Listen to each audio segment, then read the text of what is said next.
Hello and welcome to Aviation 101 with Laura.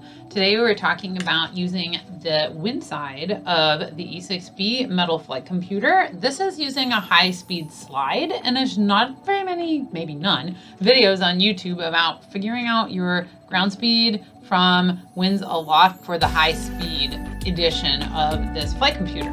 This video is sponsored by my friends at listener.io, so click on the link in the video description to find out more about their online safe space for counseling specifically focused on pilots. And you can use my discount code for a discount off your first session. So let's look at how to use this wind side with the high-speed E6B metal flight computer slide. Let's use the back side of the flight computer along with some winds aloft and a higher airspeed problem to figure out my wind correction and my ground speed. So you may notice this is a special high-speed slide. These flight computers don't come with this special high-speed slide. You can order them and just insert them into your flight computer. And this one goes all the way up to 700 knots. So it works really good for your paper flight planning for aircraft dispatch testing. Okay, so I'm just going to do a hypothetical example. Let's say I've got my winds aloft, and my winds aloft forecast is just straight out of 360 degrees. Okay, and that is given to me in true. I'm going to slide the inner slider until I have a little tiny hole in the middle. I'm going to put that on 400. I just find 400 easy to work with. Okay, so if my wind is out of 360, and let's just say it's a really good strong winds aloft, I'm going to say it is 70 knots. Okay, so 400, 10, 20, 30, 40, 50, 60, 70. Okay, so I can then make a little mark. I like to make an X. It's easier to see.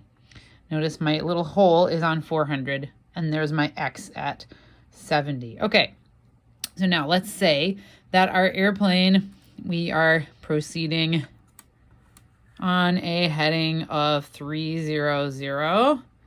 Okay, so I put my true heading in here. I put that in there, 300. That's the direction the airplane is supposed to fly. Okay, now I look for the little X, which you can see it's right there that I just made. Okay, I am now going to slide that little mark that I just made to my true airspeed. So let's use a true airspeed of 430 knots. All right, so I'm going to slide until my little mark that I just made. Here's my 400 line. Okay, 400, 410, 420, 430. All right, so there's 430. So now I get a couple pieces of information from this. Number one, if I look at the little hole, whatever airspeed it's over, that's my ground speed. So the hole in this case is over about, I'm going to call it 389. It's almost at 390. So that's my ground speed. And then I'm going to look over here and say, okay, my correction angle, and these come out, and you can kind of see there's the 5-degree mark, there's the 10-degree mark. So it's going to be a 8-degree correction.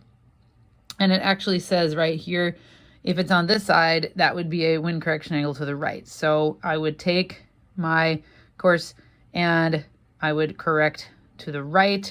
And it actually has a little cheat sheet right here as far as applying plus right is what we would do for the wind correction angle. Okay, so then I could go ahead and apply an 8-degree correction in my flight planning. So that is how this works. Now I like to stop and just make sure it makes sense. Okay, if the wind was out of the north and I'm also flying, and it was 70 knots, it's pretty strong, and I am flying in a northwesterly direction, that is going to slow down my travel over the ground. And so I do have a headwind. Remember where we started, it is somewhat of a headwind, and that correction is going to be toward the wind, which also makes sense. So you can use this high speed slide. It goes up to 700, and I will put a link in the video description on where you can get one of these for yourself.